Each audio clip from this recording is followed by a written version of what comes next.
Good morning and welcome to Blue Entertainment. I'm your host, Andy Sullivan.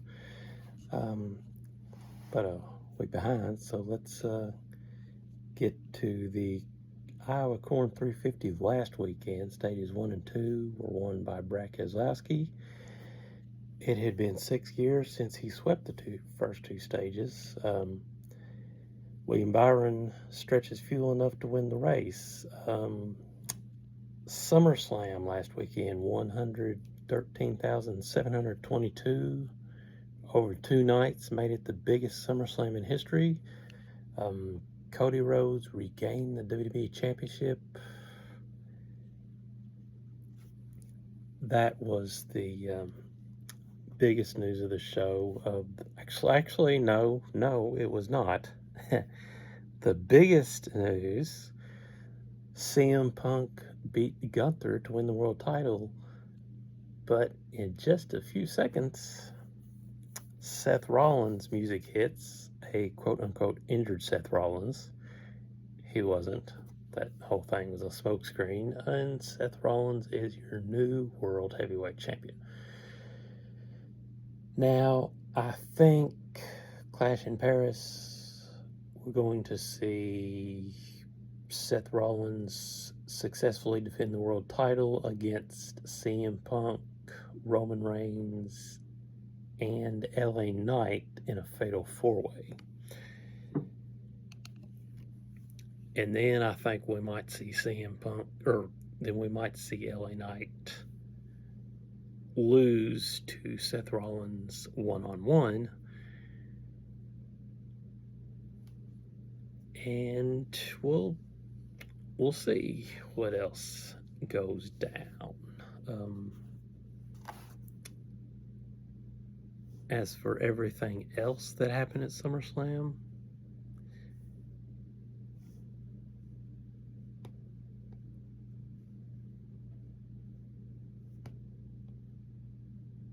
the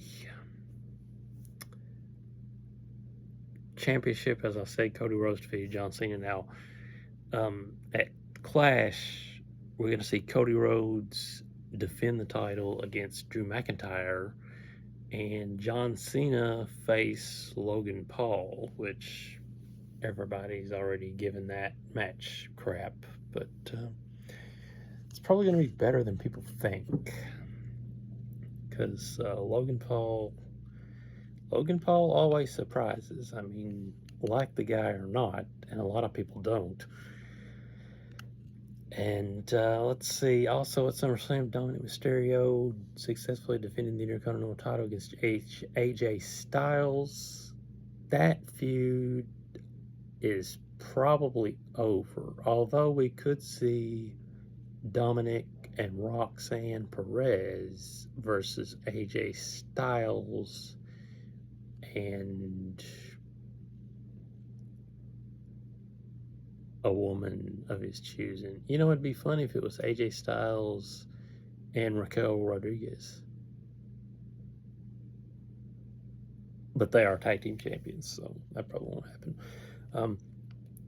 Solo Sikoa successfully defended the U.S. title against Jacob Fatu. All the people that said Zilla Fatu would show up at SummerSlam didn't happen.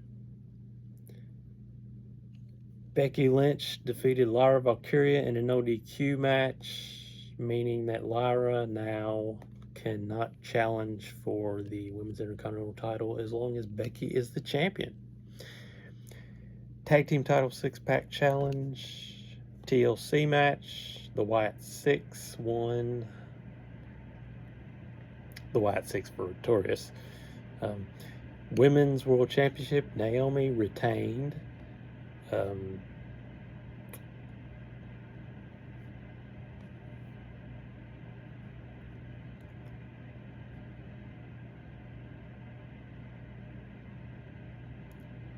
Drew and Logan Paul beat Randy Orton and Jelly Roll. Tiffany Stratton defended successfully against Jade Cargill. Sami Zayn defeated Karrion Kross, which ironic because Kross pinned his goodbye letter on YouTube yesterday. Alexa Bliss and Charlotte Flair won the tag team championships from Raquel Rodriguez and Roxanne Perez.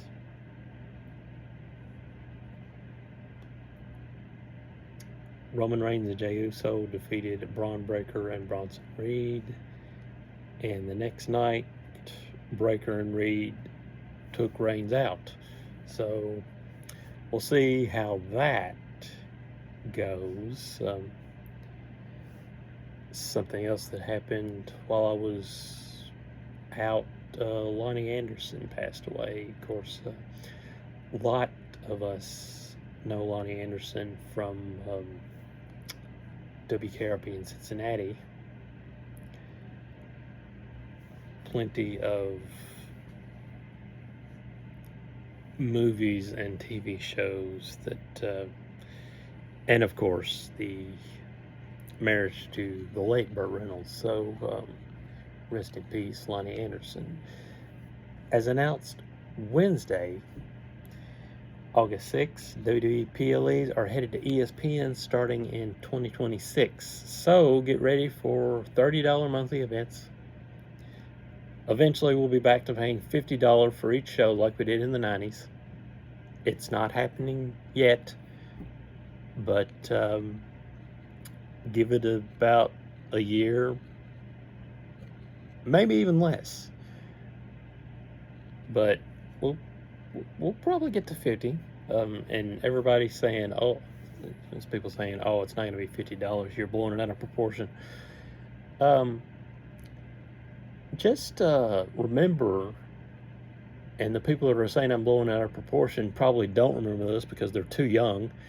WWE pay-per-views started at about $30. As a matter of fact, and the In Your House pay-per-views. See, they used to have pay-per-views called In Your House. They were bi-monthly pay-per-views. And they cost $19.95, about $20, I believe. So they were fairly cheap. Well, fairly cheap for me because I was a kid. I wasn't paying this stuff. Now that I am, it's a little bit different. Right? But anyway, those In Your House pay-per-views, a lot of people don't know, started at about $19.95 or $20. And ended up being about as expensive as all the other ones. So we'll just see what happens, I guess, won't we? For WWE, it's a $1.6 million deal over 5 years, beginning in 2026. Also, now this was last Wednesday. Also, Wednesday, it was announced that Hulu will be fully integrated into Disney Plus in 2026. So lots of happenings going on next year. The standalone Hulu app will shut down. Now we get to yesterday. Watkins Glen, Stage 1 winner Chris Buescher, Stage 2 winner Ryan Blaney, Stage 3 winner Shane Van Gisbergen. This is Shane's 4th consecutive road course win and his 4th win on the season. It's his 5th career win. He now has 22 playoff points in the bank. Now, I would be remiss if I didn't say prayers up to Connor Zilic, who broke his collarbone Saturday during the Xfinity race. He won the race, and celebration on the not on the roof, it was on the edge of the car door, basically, and he fell. He lost his balance, fell to the ground, landed awkwardly, broke his collarbone, so he'll be out for a few weeks. And he leads the Xfinity points, which I know that's not the point, but prayers up for a speedy recovery for Connor Zilic.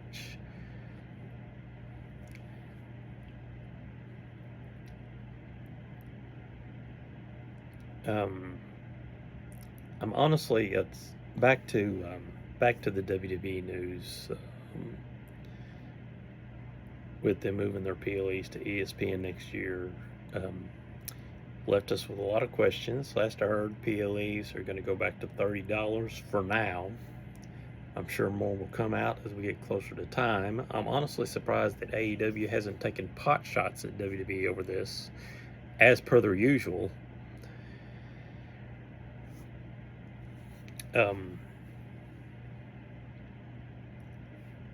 What I will leave the WWE news with, Karrion Kross was released officially yesterday. He announced his release on social media. He made a YouTube video, which I suggest that you go and watch. It's really really goes in depth. Excuse me, I'm gonna take a drink.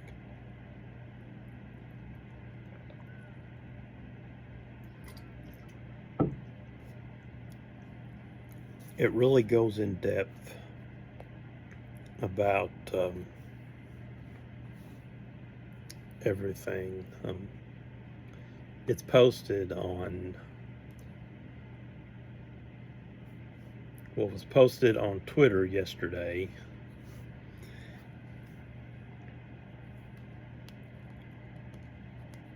If you're interested in watching it,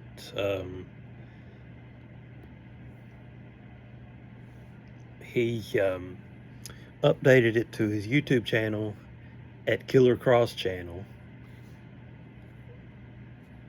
14 hours ago, which yesterday at 14 hours was yesterday afternoon. So go to his YouTube channel and watch that. It's pretty raw. Gives some insights. It's not really a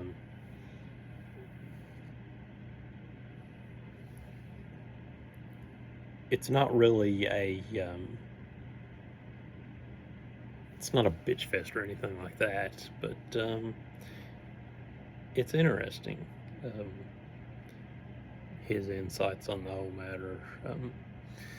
So go check that out. And that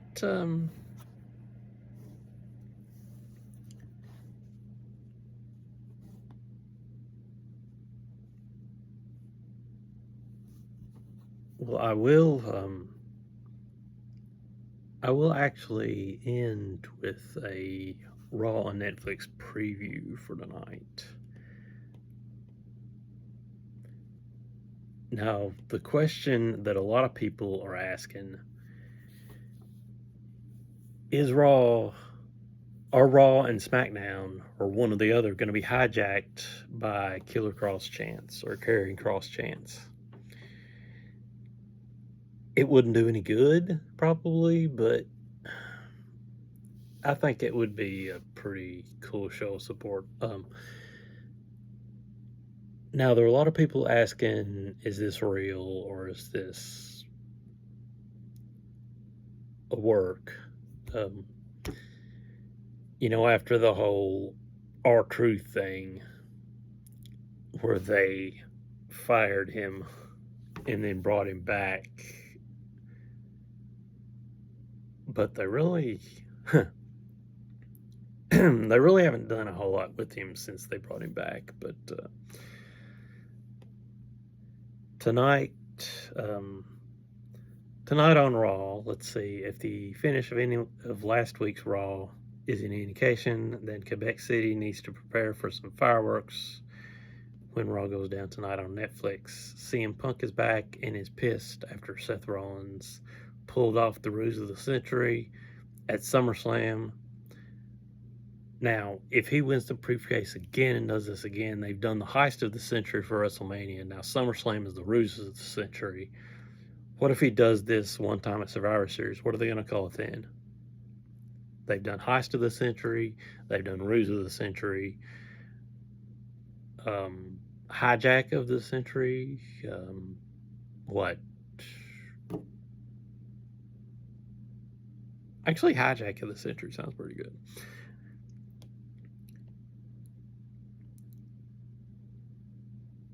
So, self-proclaimed best in the world will be at the Center Videotron at 7 p.m. to kick off the show, and you can bet he'll have his sights set on the Visionary. Of course, we know, and it hasn't even been announced yet, CLA Knight was awarded the first opportunity at the champion last Monday, but fell short when Punk got involved. So what we're going to see at Clash at the Castle, or Clash in Paris rather, is going to be Seth Rollins versus CM Punk versus LA Knight. And maybe throw Roman Reigns in there. I mean, they put Roman Reigns on one of their posters, for God's sake, for Clash in Paris. So for him to be on the poster and not even be involved in the pay-per-view is kind of would be silly. Naomi will defend the women's title against Io Sky one last time. So I guess we're going with the no more title shots gimmick. Lyra Valkyria did it. She lost at SummerSlam, and now Io Sky. What if they thought, hey, let's team Lyra and Io up to go after the tag team titles? You'd have to turn them heel because Alexa and Charlotte are heel, well, until one of them turns on the other one.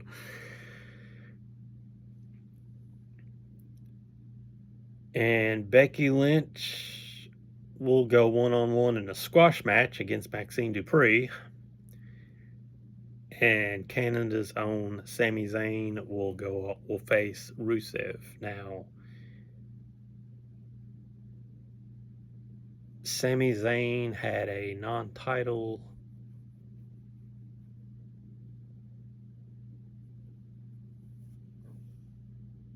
United States Championship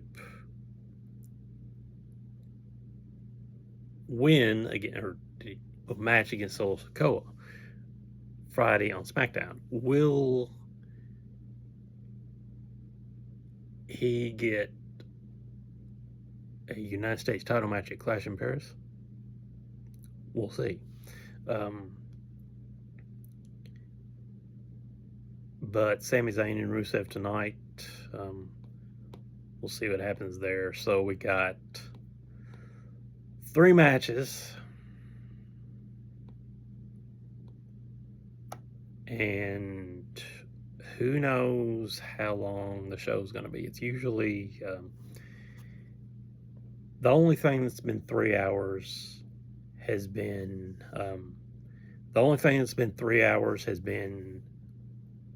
the first show. Every other Raw has been 2.5. Even one time it was a 1 hour and 45-minute Raw. But pretty much every Raw has been 2.5 hours, or 2 hours 15 minutes, 2 hours 30 minutes, which I like.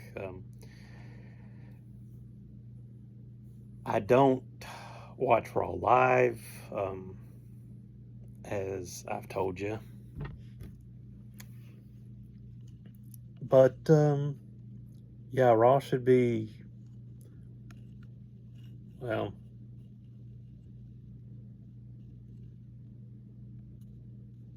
should be decent tonight. I'm probably one who likes to look at the bright side of everything, so I'm just gonna say it should be decent tonight. I don't like to go into things saying that's gonna suck, like a lot of people on Twitter do.